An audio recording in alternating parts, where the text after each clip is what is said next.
What's up guys, AviddGeek here. Welcome to another episode of Gaming News Stories. This is where I take a look at all the news that's taken place within the gaming world in the last week and pick a couple of stories to discuss and share with you guys here.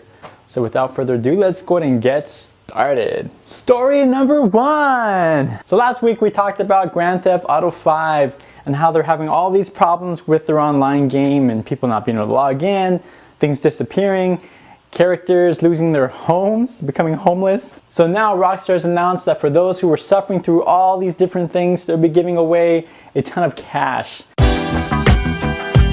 Not real cash, but in-game cash for those who have kind of been online in October and are struggling with a ton of things. So they're gonna put 500,000, $500,000 in your account, and it's gonna be dispersed in like 250 and 250. I think it's kind of an interesting way of rewarding players for kind of the problems they've been having. Well, not rewarding, but kind of making up an apology to them, because that's a lot of effort to go into a game when you're building up your character, and all of a sudden you lose everything. You're losing your home, you're losing cars, you're losing your own character sometimes. That is frustrating. So it's nice that they're giving you $500,000. But to me, even though it's nice, it doesn't make sense. I don't understand how they could have let so many problems slip through the cracks. There's a ton of problems, and I would think that Rockstar would have had this together. They're seasoned at this kind of thing as far as releasing games that are really good and don't really have a ton of glitches in them, but this seems like too much. And what I've noticed is with the reviews, is a lot of people are giving it great reviews because of what it promises to do, but when this game came out the box, it was broken. And normally I think for any other game we would have gotten a lot lower review scores, but oh well. Enjoy the game, enjoy your cash. Story number two. So if you're a fan like me, Assassin's Creed is one of those games that it's great to kind of travel through history, travel through time. Take a look at all the different time periods and everything, except for 3. The time period was nice, but it wasn't done as well as it could have been. There was an interview earlier in this week that they were talking about possibly, maybe, kinda, sorta in the future doing an Assassin's Creed taking place in Egypt at some point. I don't know how that would work. I guess they have some ideas in their head on how they would eventually do that if they wanted to, because it has that platform that kind of plays to it, which is nice, that you can kind of go anywhere you want. But I don't know, jumping from pyramid to pyramid, I don't see how that would work. I would expect you to die pretty fast that way and not much to climb on. But who knows, maybe they'll figure it out somehow. Story number 3. So about a week or two ago, Steam announced the Steam Pad, that little controller thing that they have.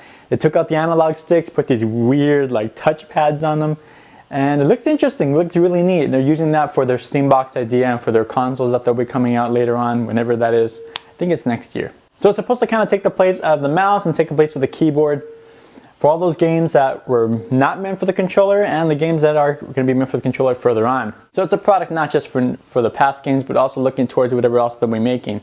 You can map your controller keys like the what is it, WASD X, something like that. I forget the actual key names. I don't play too many PC games, but you can map those to the controller and you can use that for the touchpad. It's really interesting. The demo's been out now, the demo video that they've shown. I like the idea of it, but it's one of those things that you actually have to try for yourself to see how well it works. I saw the games that they were using it with. I've seen the trackpad and how they're moving their fingers, but the actual, I guess, feedback for your fingers and how this will work. How do you know how far to go? How fast does it really move? The sensitivity of it. It's kind of really hard to tell from the video, to be honest. It doesn't provide that much information. I'd have to get it in my hands.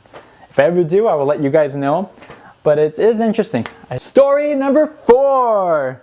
So Blizzard Entertainment has announced that there will be an expansion pack for Diablo 3 called Reaper of Souls.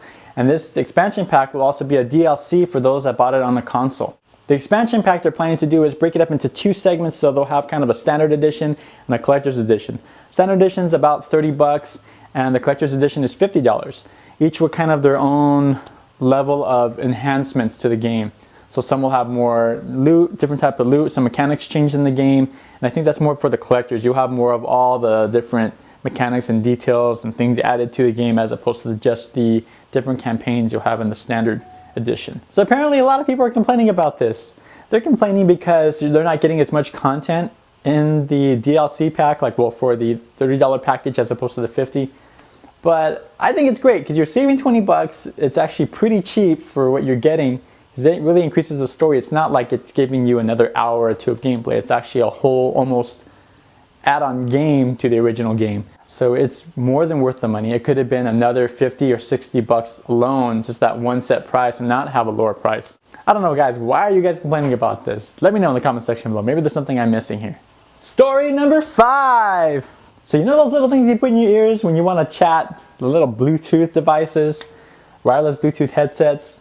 Well, apparently they're not going to work out of the box for the new PlayStation 4. More and more I'm seeing stuff like this, and that's another rant.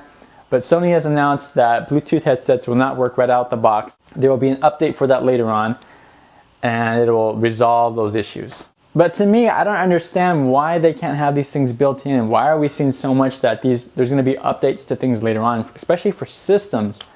They're announcing quite a bit. Like, well, most of it tends to be Microsoft. They're announcing all these different things about how these features they announced, after their other announcements, and they've changed things, but some of the features they've announced will not be available until later on. You really don't know what to expect, what you're going to have on day one and what you're not going to have. So question time, guys. This is where I ask you a question, and this is where you guys should answer in the comment section down below. So question of the week is, what do you guys think as far as features being announced for consoles that aren't available on day one? For these features that aren't available on day one, do you think they should just hold off, not announce them, and really make it clear that this is what you're going to get on day one, and leave it at that, so we know what we're expecting, and kind of it be a bonus or a reward that this is what we're getting later on? I understand there's certain things that we expect, like the Bluetooth headsets, and they'll announce that these are coming later, but those things should have been included to begin with. I don't understand why is that so difficult for them to have that ready already on day one. They still have time. They could have the update available, saying it'll be available on day one, but we'll just provide you an update, install the update, and things are working. Bam! Bam wham! And it works. But what do you guys think? Let me know in the comment section down below. Those are just my thoughts, but I want to hear from you guys. Alright guys, thanks for watching. I really appreciate that. Ends our episode today. We will have another episode next week. Always remember, every Saturday there will be a new episode of Gaming News Stories. Don't forget to like and share this video. Share it on Google+, Facebook, Twitter, all your favorite places that you love to share your information and videos that you watch. Thanks again for watching, and I will catch you guys next time. Peace out.